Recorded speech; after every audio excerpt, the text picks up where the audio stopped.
Let me now introduce a great friend, a tremendous federal leader, Dr. Nora Volkow. She has been the director of the National Institute on Drug Abuse since 2003. Dr. Volkow's work has been instrumental in demonstrating that drug addiction is a disease of the human brain. As a research psychiatrist and scientist, Dr. Volkow pioneered the use of brain imaging to investigate the toxic effects of drugs and their addictive properties. As many of you know, NIDA supports most of the world's research on the health aspects of drug abuse and addiction. It is because of NIDA and Dr. Volkow's work that we now have a greater understanding of how drug addiction impacts the brain, the harmful effects of drugs, and what drugs our young people are abusing. In addition, NIDA is a longtime supporter of CADCA and our community-based work. They have provided us the resources over the years and partnered with us to provide you with the latest information in ensuring that you fully understand and have the science necessary to do your work. They have sponsored many of our practical theories, our courses, and we have a new project that Dr. Volkow will talk about that we just entered into to ensure that you continue to have the latest information. Please help me welcome a world-renowned scientist, the great leader of NIDA, Dr. Nora Volkow.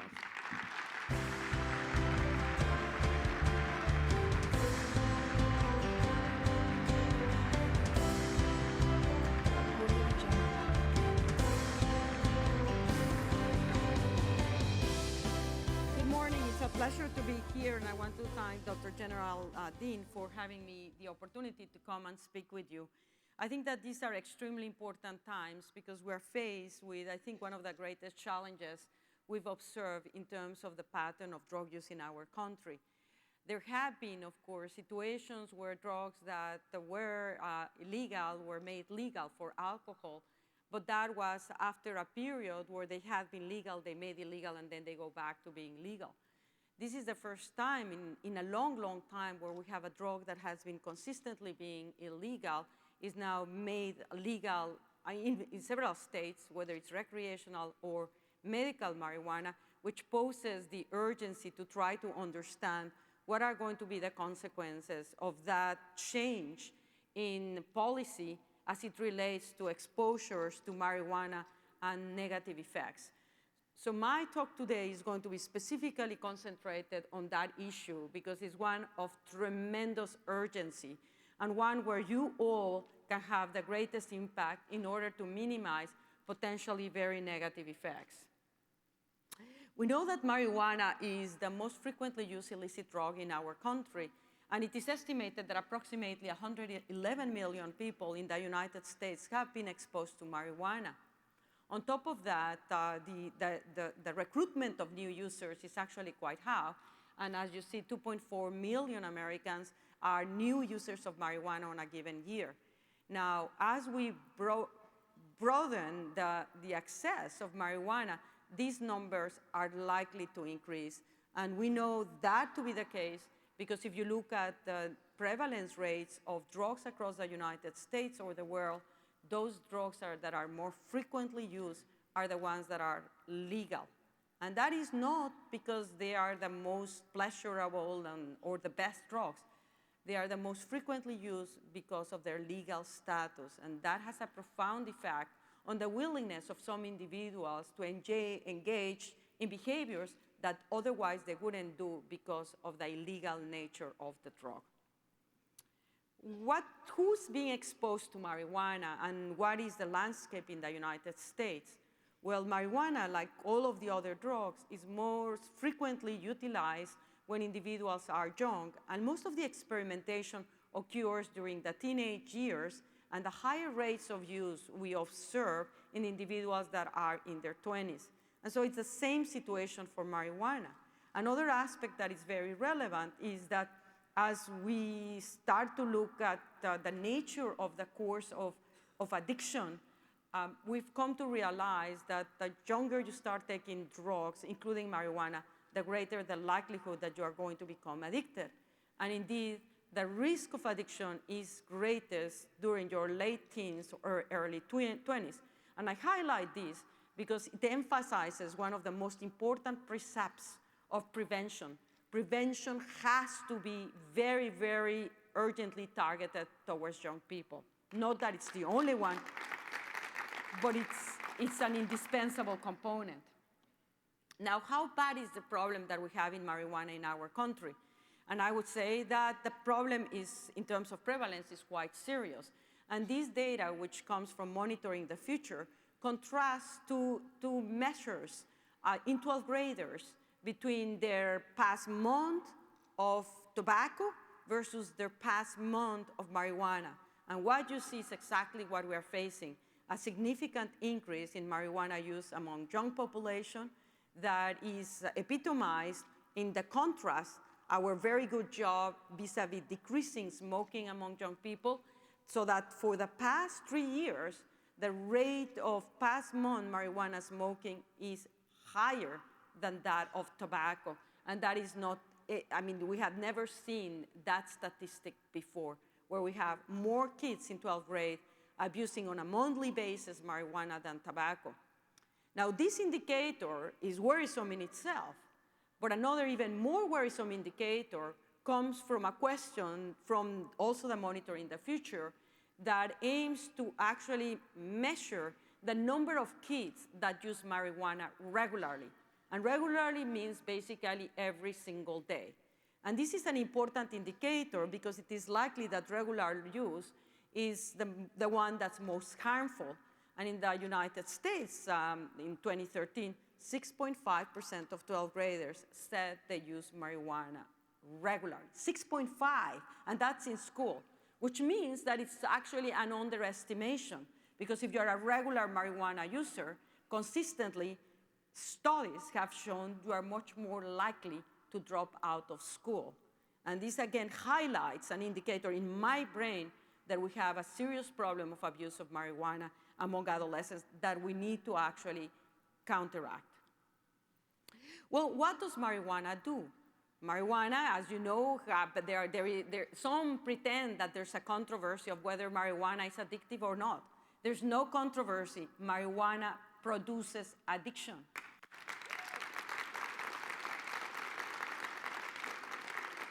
And in fact, the mechanisms by which it triggers the process of addiction in the brain are not different from that of other drugs.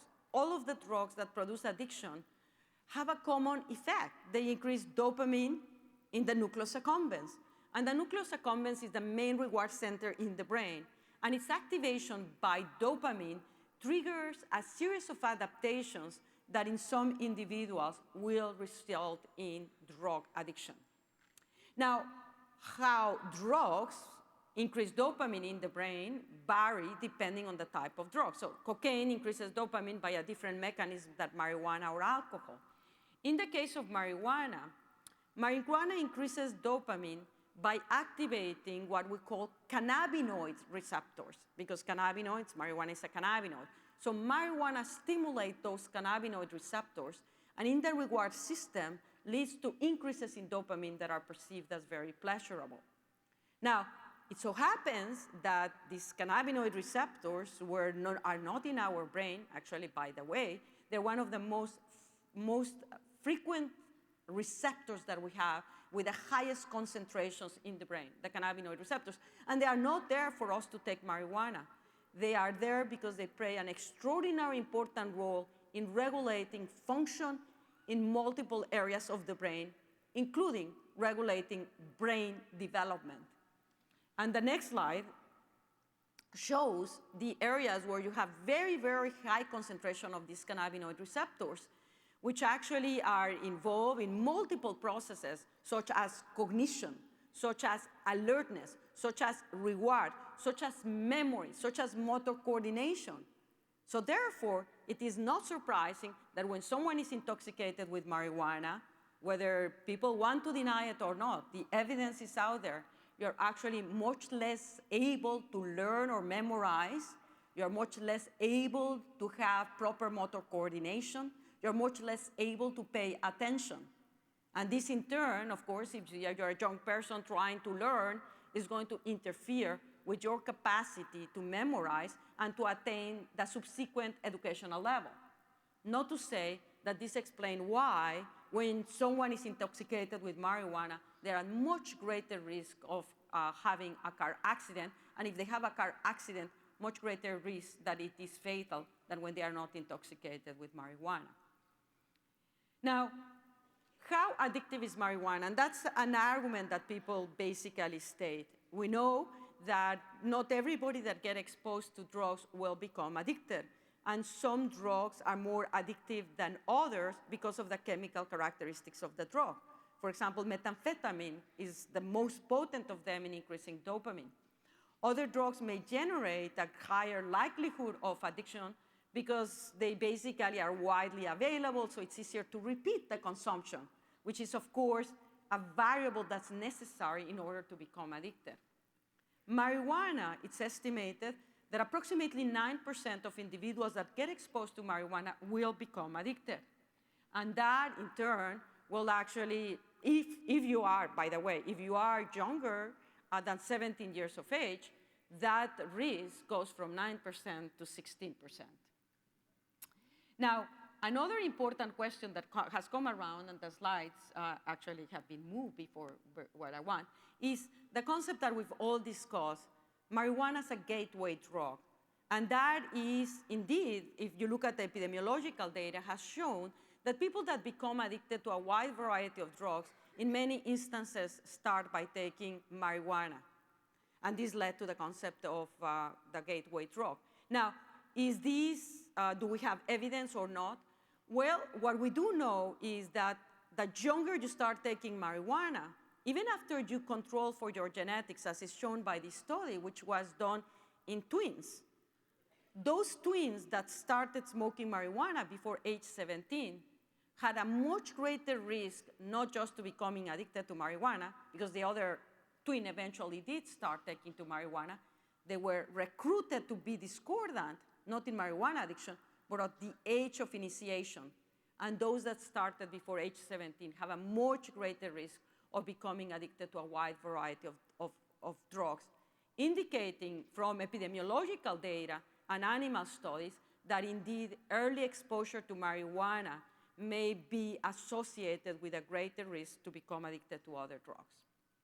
Now, a question that a lot of people are asking, does marijuana harm the brain? And I'm going to give you objective evidence and not subjectivity. No, I smoke marijuana and nothing happened to me. This is objective evidence that uses actually brain imaging technologies to try to document how does the regular use of marijuana influence your brain. Well, what about cannabinoid receptors? Cannabinoid receptors, as I say, are crucial for processing information in multiple areas of the brain. You need the system in order for your brain to function properly. And this is a brain imaging study that shows that particularly across all of the cortical areas of the brain, which is the area of the brain that allows you to think, there is a significant reduction in cannabinoid receptors in marijuana smokers. So the main target of marijuana decreases with repeated use, which is likely to account, of course, from some of the long-lasting changes that are observed in marijuana abusers. If you look at the morphology, the structure of the brain, which is actually a very non-sensitive indicator, but even with that non-sensitive indicator, because you need a lot of exposure to see changes, marijuana abusers show decreases in volume in limbic areas of the brain, such as the hippocampus and the amygdala. They are smaller. And the hippocampus is an area that is extremely important for us to be able to memorize and learn. It's indispensable. And the amygdala, on the other hand, is a crucial area that is implicated in emotions and responsible, for example, for enhanced anxiety, in fact, when that cannabinoid system does not work. So what you are observing is that areas of the brain involved with memory and emotion are actually significantly disrupted in chronic marijuana users, and these are adults. Now, this is a study that actually not looks at volumes, but looks at how the brain is connected. The brain is a series of networks of areas communicating with one another. And those connections are crucial for proper function of the brain. And what this study did, and I think it's one of the most powerful studies I've seen in brain imaging, they took individuals that had smoked marijuana before age 18, and they measured their connectivity. And that they showed that the connections, the wiring of the brain in very specific areas was profoundly decreased. And what does it mean profoundly decreased? That the number of fibers was reduced by 90 to 85%. What areas are those? Hippocampus, one of the connections of the hippocampus, which of course could then help us understand why they cannot memorize. But another one there, the one on the top, is actually one that was surprising. It's a connection of the main pathway that connects left and right parts of your brain with the main node in the human brain, what we call the precuneus. And that is profoundly disrupted in marijuana abusers. And the longer the exposure, the less the fibers in those pathways. Now I have the time here in my brain. Cool. These structural changes, particularly the ones that I've just shown you in terms of the connectivity, what are the consequences? Well, one of the consequences may be what this really elegant study showed. This is a study that differs from other studies that had shown that there is cognitive impairment in adolescents that take marijuana. And this study went one step further because in the past, though the previous studies had been criticized by the concept of saying, yes, adult kids that are smoking marijuana have lower cognitive abilities, but it could be that they started to take marijuana because they had, in order to try to compensate for these cognitive deficits. This particular study is prospective and accounts for cognitive performance of kids at age 13 before they start taking marijuana, and it follows them until they are age 32. And it compares them against individuals that have taken marijuana but did not start before age 18. And what this study shows is that those individuals that started smoking marijuana before age 18 showed a decrease in IQ points up to 8, a decrease in 8 points of intelligence quotient, which can make the difference between succeeding in educational achievement or not. And this is accounted for by premorbid function, clearly indicating that smoking marijuana for our adolescents is not a good.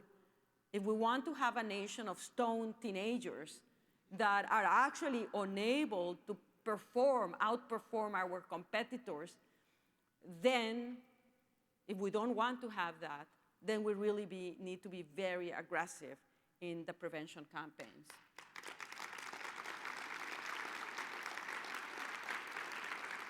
Now, one of the arguments that is made is that says, well, maybe I'm smoking marijuana because I don't want to be in this rat race of achievement, blah, blah, blah, okay? So the investigators have gone back in those individuals that are very cool and they are smoking, blah, blah, blah. And they ask them subjective and they measure objective indicators of success as adults, after accounting for their parental socioeconomical status.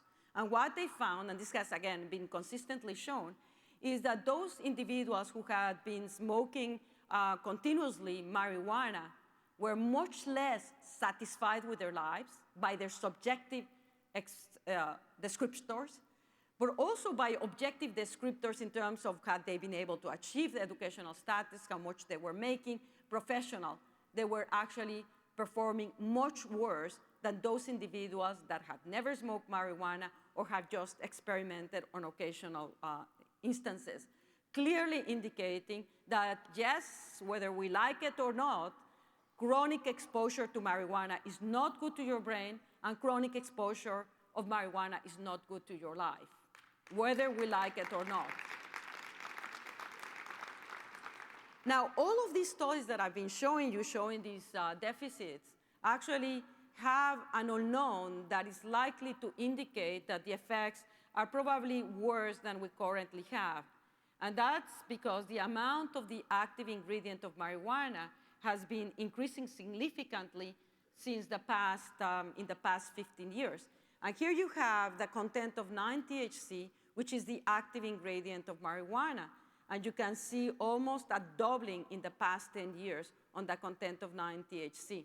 So at the beginning of when they were starting to look at the content, and I think I cannot see it exactly when it was 4%, now it's 12%, threefold higher. So the marijuana that we have is much more potent. And again, people say, blah, blah, blah. You regulate how much you smoke, it doesn't really make a difference. Well, that's not exactly what the data is showing. And this is a study from Norway where they've been actually monitoring the content of marijuana in individuals that are driving and are stopped by the police. And what you can see is the significant increase in the plasma concentration of THC across time, which is likely to reflect the fact that the more potent marijuana is indeed resulting in much higher concentrations of THC in the plasma and likely to have a much more addictive component, but also explain these numbers, the significant increases that we are observing, not just on treatment admissions for marijuana addiction, but in emergency rooms, even though in those years that you see there, the increase in marijuana have not started to emerge in the United States. But what had started to emerge was that content of the marijuana was much more potent. So where are we? And I come back to my first point, and to a point that I was thanking General Dean for having invited me. We don't have any treatment currently for marijuana addiction. We're working with researchers to have it. And it's a very difficult addiction to treat. But what we do have is prevention interventions that work.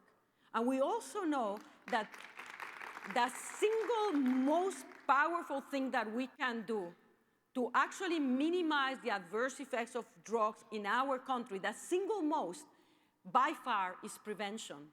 And prevention in young people works. And in fact, the data here shows it. It's a very simple graph that contrasts the prevalence of kids that are smoking marijuana versus the prevalence of kids that perceive marijuana as risky. And what you can clearly see in blue, as less kids perceive marijuana as risky, you have a higher number of kids that are going to be smoking marijuana. As we face a country that is sending these double messages about whether marijuana is harmful or not, where millions of dollars are being spent in order to change a culture that will lead to the belief that marijuana is not harmful, we have to understand that we need to provide evidence that is objective and not stopping doing so, such that kids, in particularly kids, are able to recognize the adverse effect of smoking marijuana and prevent them from going into an addiction and also, at the end, interfering with the likelihood of succeeding in their lives, as has been shown already for multiple studies. I want to end my presentation just with an advertisement. We just recently released our treatment program for adolescents, and we're also partnering with CADCA to generate a program that will facilitate the education on the basis of the science evidence so that you who are out there in the trenches can provide information that is objective, that can help kids take the right decision and avoid smoking marijuana, either because of peer pressure or because of the belief that it is a benign drug. Thanks very much for your attention. Great job. Well done. Thank you so much. Thanks. Look at this. About 3 questions we have to go, right? Yes. Okay.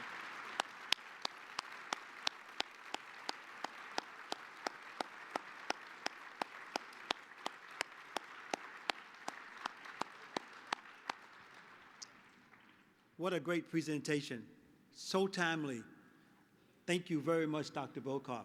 Dr. Volkow had to rearrange her schedule. She is hosting her national council, but she rearranged her schedule just to come to be with you and to present this very compelling information that we so desperately needed. But, so about 3 of you are going to be very fortunate. Unfortunately, many of you will not be as fortunate. So I'm gonna recognize about 3 questions, and then we're gonna let her go back to her office because she really has to get back to work.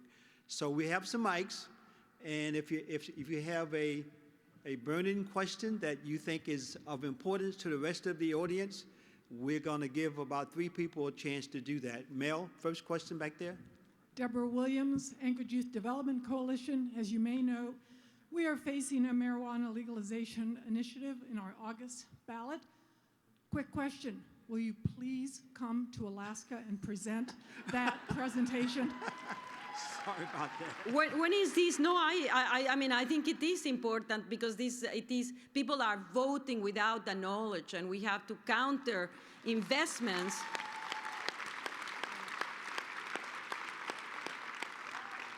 Of individuals wanting to change the culture and believing it's a safe drug.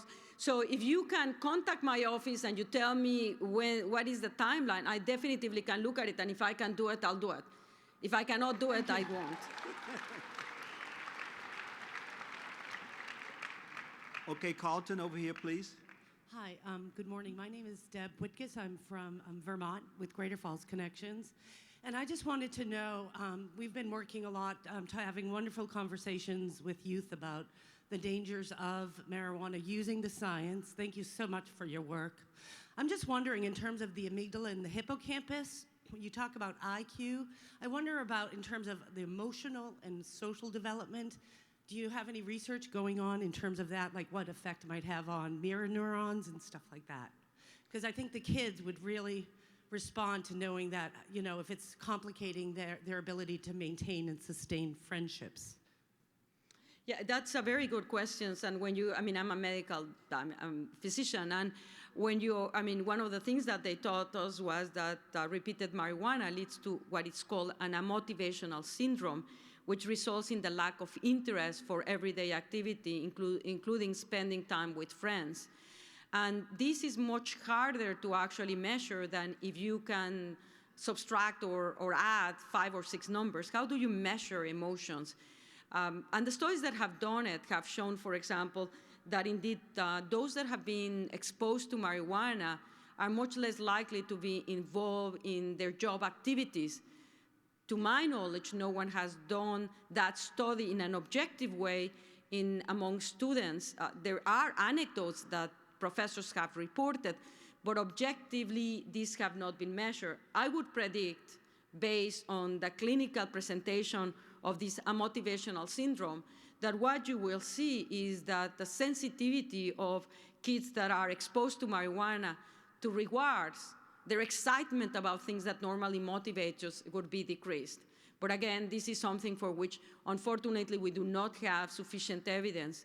The abnormalities that we're seeing in the amygdala are likely to translate in less reactivity to certain emotions.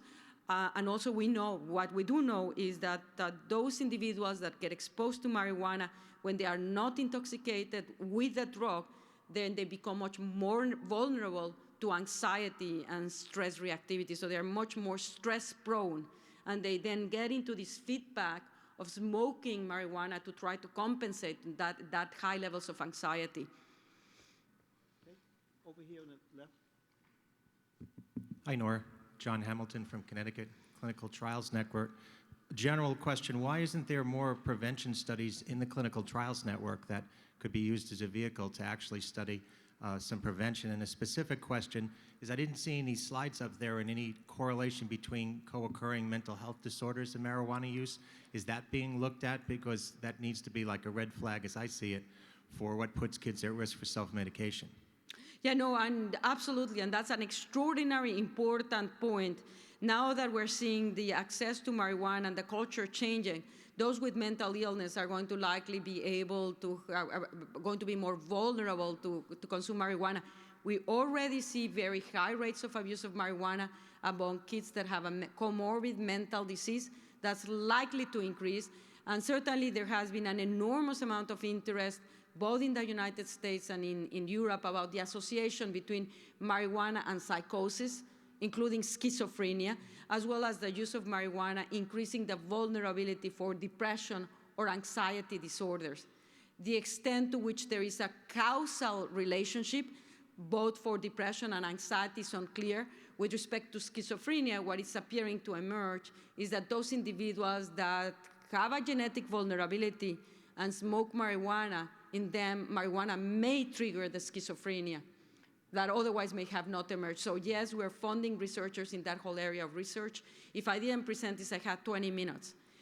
As for the notion of prevention in the clinical trial network, in the clinical trial network, we're predominantly developing strategies for treatment. But there is one that is very relevant for prevention. We're trying to engage the healthcare system in the screening and brief intervention, both in adolescents and adults, to try to prevent the escalation of occasional marijuana use into addiction. Thank you. 2 points. Those of you that continue to have questions, you can drop them off at our information booth or downstairs at the CADCA exhibit booth. We will get them to NIDA, and hopefully we will be able to get you an answer. But for the last question, we have a Twitter question that came in, and you can read that right there. Want me to read it out? What are the effects of marijuana use during pregnancy with infants in the long term and treatments currently being utilized? I mean, this is another slide that I couldn't show, or the subject matter, because of the 20 minutes limit.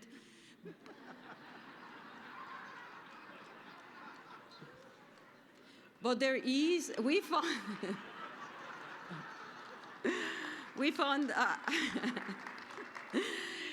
research. This is an extremely important one, and one that we have not really brought up attention as the marijuana becomes more medically legal or recreational legal. You're going to see an increase in the number of pregnant women smoking marijuana and fetuses being intoxicated with marijuana, because marijuana crosses the placenta, it crosses the blood-brain barrier, and is delivered into the brain of the fetus.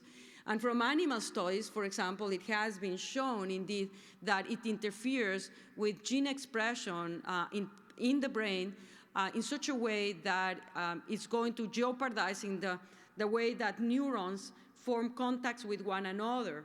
Neurons have these processes that are very complex that allow them to touch different areas. And as I spoke to you, the brain is a very complex network. And in animals as well, and in fetuses that have been exposed to marijuana, researchers have now, for example, clearly documented that those connections are significantly disrupted in those fetuses that were exposed to marijuana. So to start with, that may be one of the most vulnerable periods for the negative effects of marijuana on brain development, that fetal. So we speak a lot about children and adolescents because the brain is growing very, very rapidly. Well, so is the case during fetal development, and cannabinoids express themselves very early on. So when you massively stimulate them because someone is smoking marijuana, you're going to interfere with this very carefully orchestrated process that results on what you want to me the most extraordinary organ that we have, the human brain. Thank you so very much. Thank you so Thanks. much. Thank you We'll so be much. Okay. Thanks again, Dr. Volkow. Thank you so very much. Thank you.